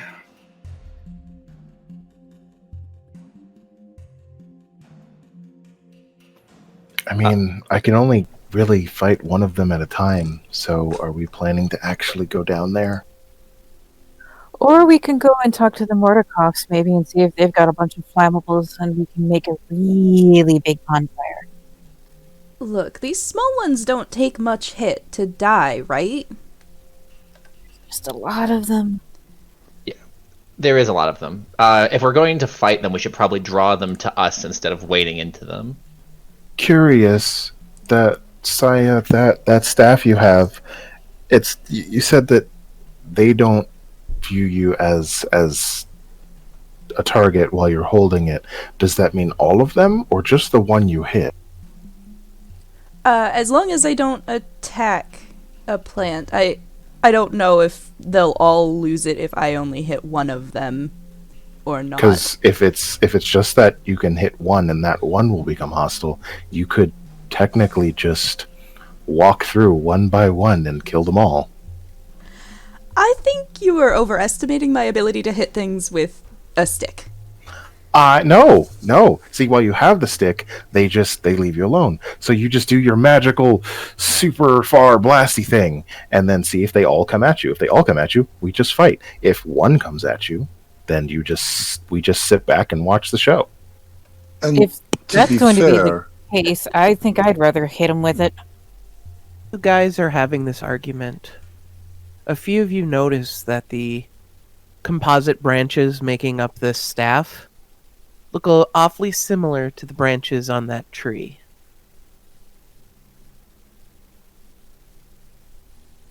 Well, that makes sense.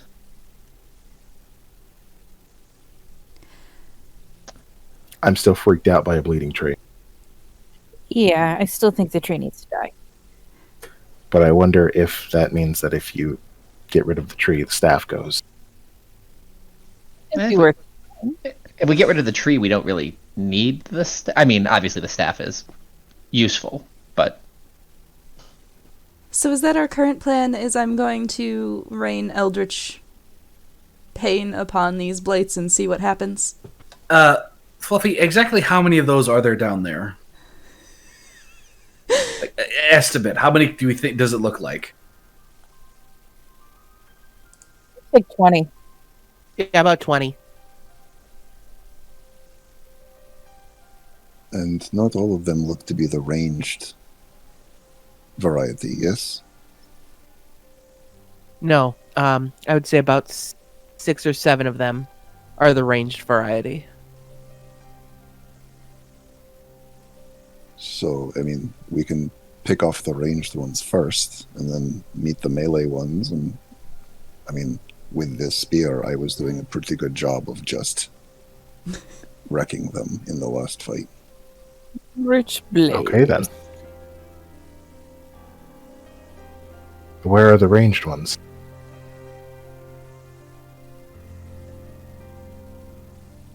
You'd have to get closer to see. It's kind of hard because they all are Like, they're pretty mulling far about. from us. They're pretty far from you, and it's hard to tell them apart from the other plants and like dead trees in the grove. Hi, Amalia. Well, I guess we get ready for a fight. Saya is going to hold out his hand in a whatever fashion that Saya does her Eldritch Blast. He's going to do it. He's going to hold out his hand the same and say, "I think this is your show right now. Just hit one. Let's see what happens. If they come at you, we're fighting." All right. Well, it says this guy's only 75 feet, so he's definitely within range.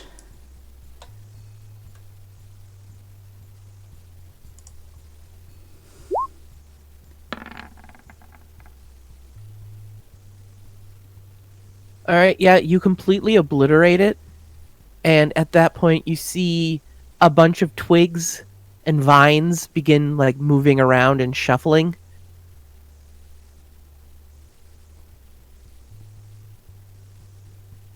They seem hostile, but they don't know what they're hostile at. Also, can you do me a favor and make me a wisdom saving throw, Saya?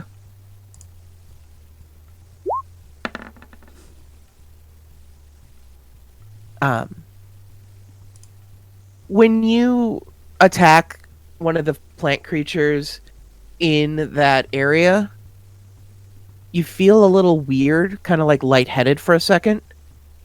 Those of you next to Saya, you see blood kind of oozing out of the staff.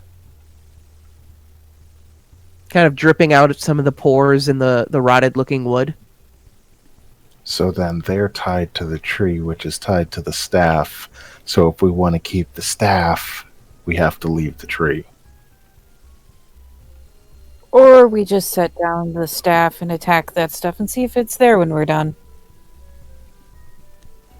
Do we not want to use the staff for what it is capable of? Well, And then come back and deal with this?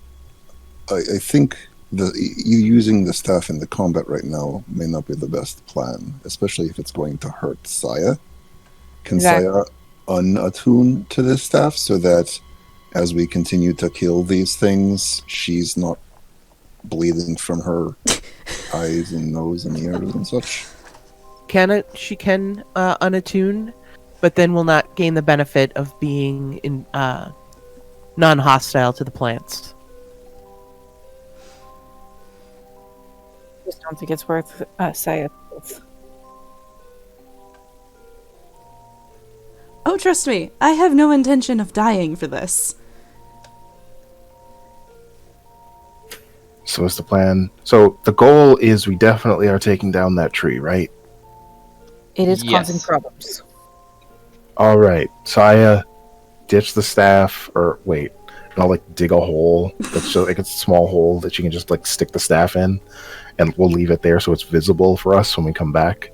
Can everyone roll me a perception check, please? Oh, well, that wasn't supposed to be a disadvantage, but yeah. Raz and Nanaha are concerned. Go Team Shadow! Raz and Nanaha, you happen to notice that the tree is pure. You know, every time the tree kind of like ejects blood from it, you see some of the burn marks beginning to heal as like the blood almost hardens over it. Like it's almost the best way I can describe it is kind of like once the blood is pumped out, it starts to harden and solidify, and then once it's solidified, you can't tell the difference between it and the tree. So it looks like it's already healed all of the damage you guys have done to it. I think this one's gonna get up and walk around if we don't take it out. It looks Good. like it's scabbing over. Like the blood it oozes is giving it more bark. Well, I dug the hole. Saya, put the staff like just standing up here, and then I guess we'll just go fight. Yeah. And with your high perception rolls, you do also there other than the blood, the tree isn't doing anything. There's no signs of movement. Even with the other little plant creatures swarming, it stands there. You're not entirely sure there's any sort of animating force behind it.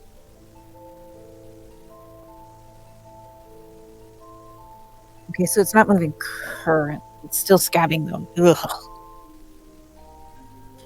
Ugh. Question to all of you experienced players.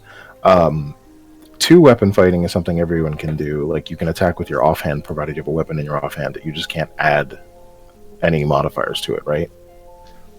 Yes, but both. If you're going to do that, both weapons have to be light. Gotcha. Thinking about doing a rapier and an axe? Well, it was going to be a rapier and a whip, but it can't do that. So there we go.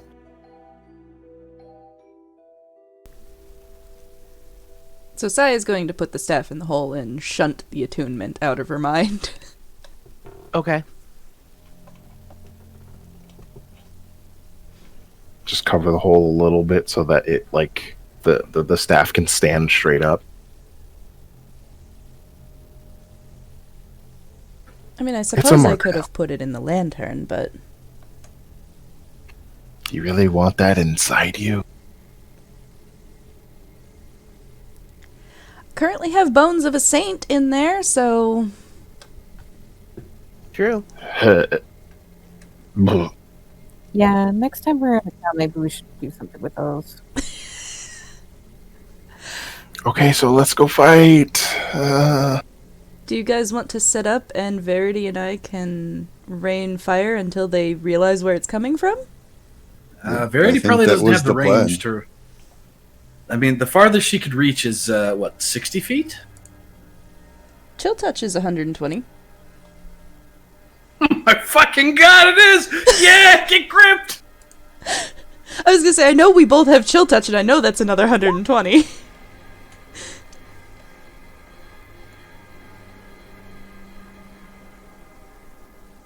Yeah. So it sounds like the plan is casters rain death upon the twigs, and those of us more melee types kind of wait for stuff to get close.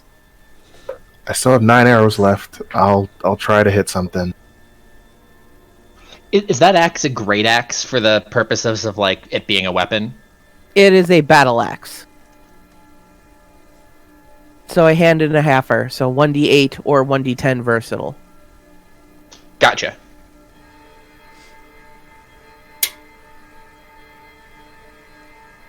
All right, if we're gonna do this, God darn it. Just looking at what that says, next time we see some druids, I might just cast it so we can't get fried.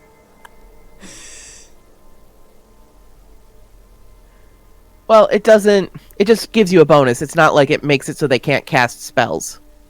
It says any creature or object entirely inside the sphere is immune to thunder damage. Oh, for silence, yeah. No. Oh, yeah. Haha. I clicked the wrong thing. But, yeah. Ignore me. I'm reading the wrong line. All right. So, given that I've got this new shiny axe, I'm going to try out. I will switch to that in my shield Okay. for this fight. Everyone, please roll initiative. Oh my god, I have initiative over 10. I didn't click my piece. Neither did I. Oh shit! I rolled over 10 for this session, barely. Wait, no, I didn't. I rolled a 9. Fuck. 9. 11. Okay. So we're drawing them out. We're not going to answer. Got it. So I did not cast pass. Okay. Okay. Then, top of the round, Saya. Alright, I will pick that one.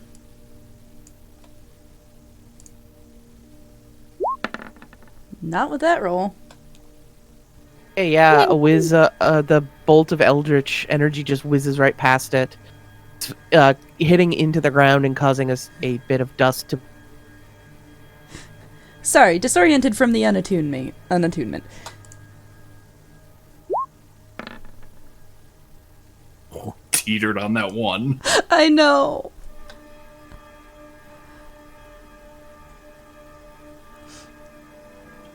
Did the 14 hit? The 14 hits, yes. Okay.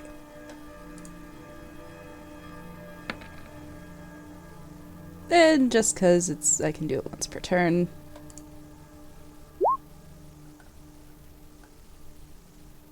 So it'll end up being... Yeah, you see one of the twigs just completely be exploded. Axel, you're up.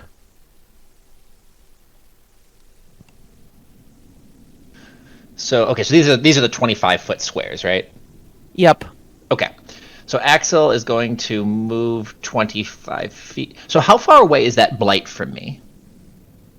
I will say that you'll be able to get to it because Okay. this isn't super easy for full-blown tactical.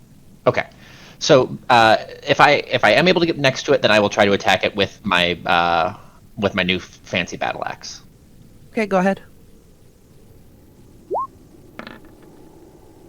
Okay, yep, that hits. So, okay. And you notice that the axe kind of gives off a glow as you swing through this twig blight.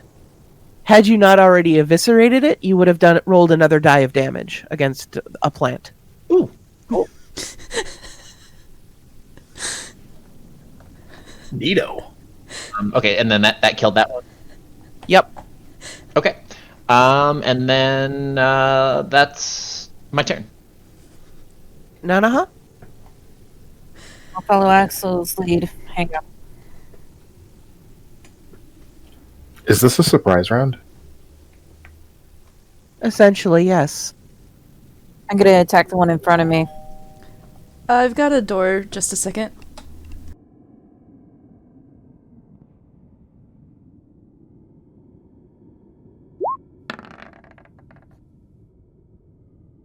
That does not hit. That does. So does that. You completely eviscerate it with the one punch, so the second punch doesn't matter. Well, dang. She threw that punch anyway. One punch, Nanaha. Explosion. Roz. How close are they on the side that our group didn't run in towards? They're about 100 some feet away. The closest ones are all 100 feet away or more. All right, he'll just kind of move over so that he's the closest target and get defensive Okay. because they killed all the close ones.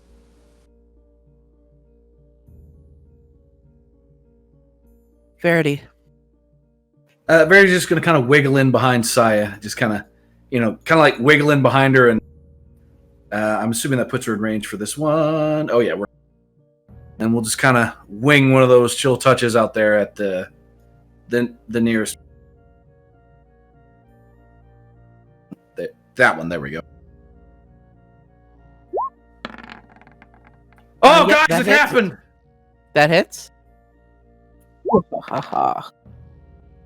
Yeah, you reach out your hand and this like ghostly skeletal manifestation, almost dripping with like spectral gore, manifests and just grips around the twig blight and just squeezes the life out of it. Neat. Poketto. I guess we'll circle around south, but is that did a bat appear south of Roz, or is that the staff? That's the staff. Got it. So I will move and cunning action dash to the 75-foot mark. Dokes. And short bow. I think I'm in range. Yeah, hit that one.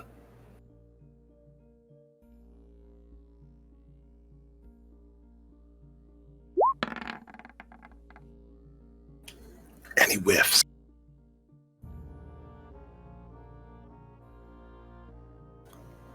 Unfortunately.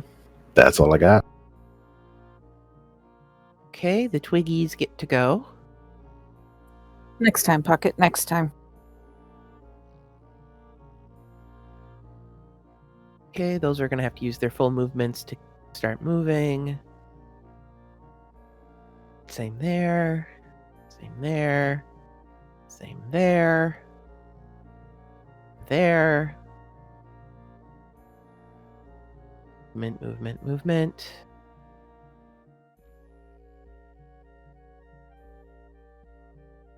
Oh, my kingdom for an AoE. Nanaha, one of the pine needle-y things is going to be able to get close enough. Is going to launch a barrage of needles at you.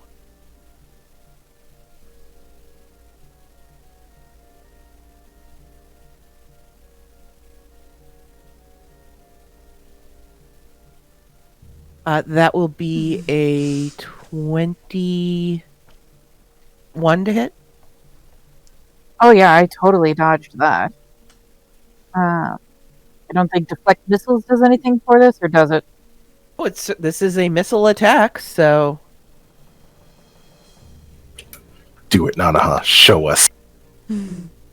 you see these barrages of like thick wooden, almost pine needle looking material just launch at her, and deftly Nanaha just bats it out of the way with the back of her hand. You can throw them back if you spend a key point. Otherwise, the damage is 0. I'll throw one back. Okay. Roll an attack. Just use your punching.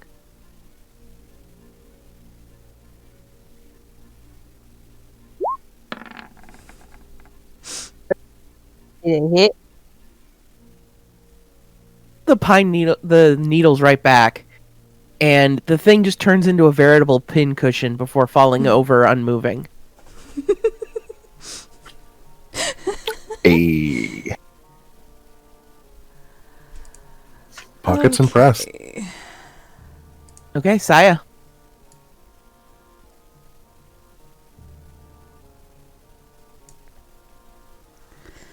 All right, so sorry, I just have we already know I have a hard time with the circles and everything, but so this one is close enough that I could cast a shatter, but I don't know what all it would hit. All right, so Shatter's a 15-foot area, right? Radius? 10-foot radius, I think? 10-foot radius sphere centered on that point. So these would not be close enough to matter, really. Because Okay. they'd be outside of the 10-foot. Could she put it like at the point that's between the three of them and hit them? I would allow that, sure. It's because they've all gotten in such a close period place. Yep, okay. They are close, but they are also not close because each square is 25 feet, so... Right. Yeah, that's why I asked, because I didn't know. But if that would hit all three of them, I would definitely cast a shatter there. Mm-hmm. Which is... Okay, roll it.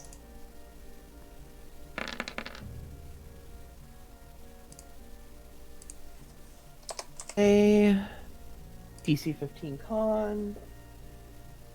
Why am I rolling? They all die anyway.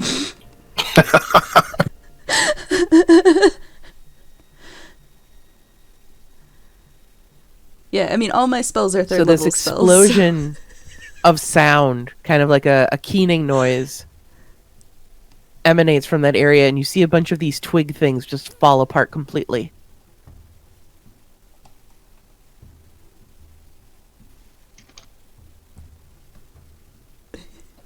Roz readies himself, gives out that roar, and Saya just snaps her fingers and shit explodes right in front of him. I'm helping. This is his job. Get in the way so that the range can do their thing. He's perfectly fine with it. So He's actually the one that's sticking to the plan. Verity and I are sticking to the plan. The plan is. I mean, for the melees, like he's doing what the melees were supposed to be doing, just holding back. All right, so Slowly Axel. luring him towards you. Yes. All right, so Axel will wade a little closer and attack the one immediately in front of him.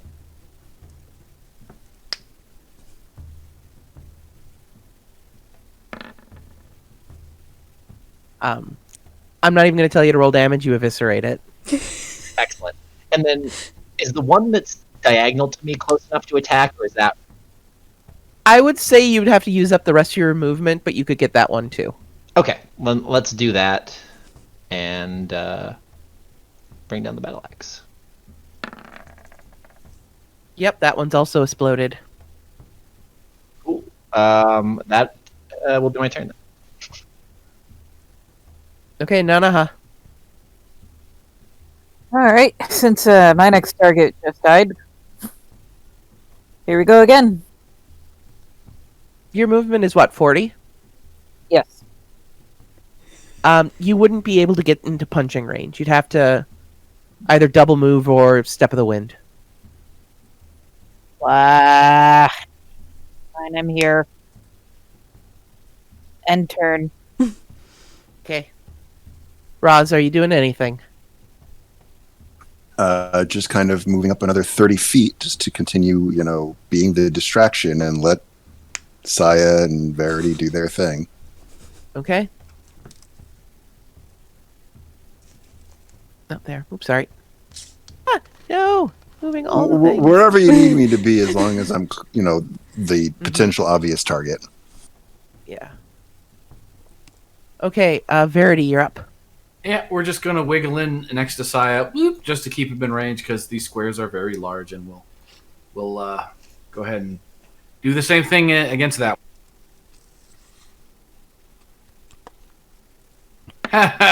Just kidding.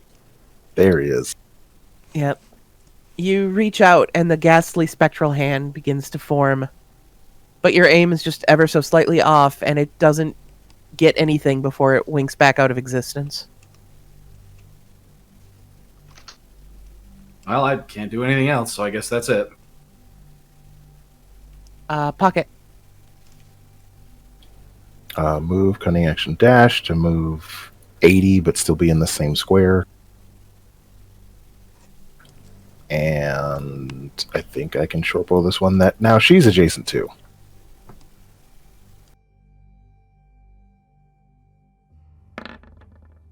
That hits. Roll damage. Is she actually adjacent to get sneak attack? I will say sure.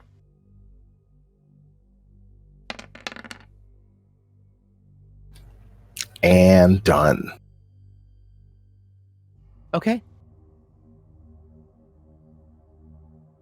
They are going to... The Twig Blights are going to burn their movement to get closer. And their action, that's all they can do. Vine Blights are going to do the same. So double move, double move, double move.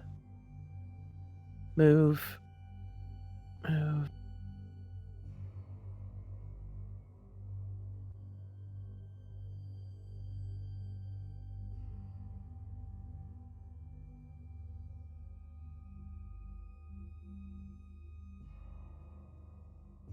Okay, that one's going to try to attack Pocket at disadvantage. That's a 21. Damn! Yeah, hit me.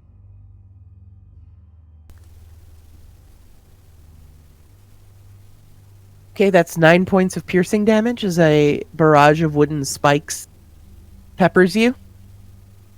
Oh boy. Nanaha, another one is attacking you. And it rolled a nat 20. Are you going to try to deflect again? Yeah. Okay, roll it. Well, at least she's not taking 12 of the damage. Okay, so what would have been 17 damage is now reduced to 5. You weren't able to completely grab them all, and a few of the spikes ended up going through your hand. Ow, ow, ow, ow, ow. She's All right. pretty impressive. Saya. Alright. Well, we've got these two new friends moving up on Raz and Verity and myself, so we're gonna Eldritch Blast the one closest to me first.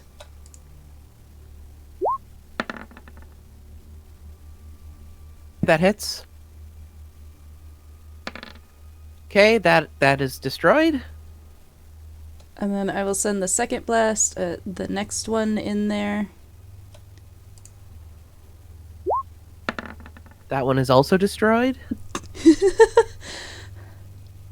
The twigs have 4 HP. It's very impossible for most of you to not one-shot them. Oh yeah, I do just do that now. Cool. I think your modifier is +4, so you just Yeah. insta-kill it. It could have been before, but yeah. Yeah, so that's my turn.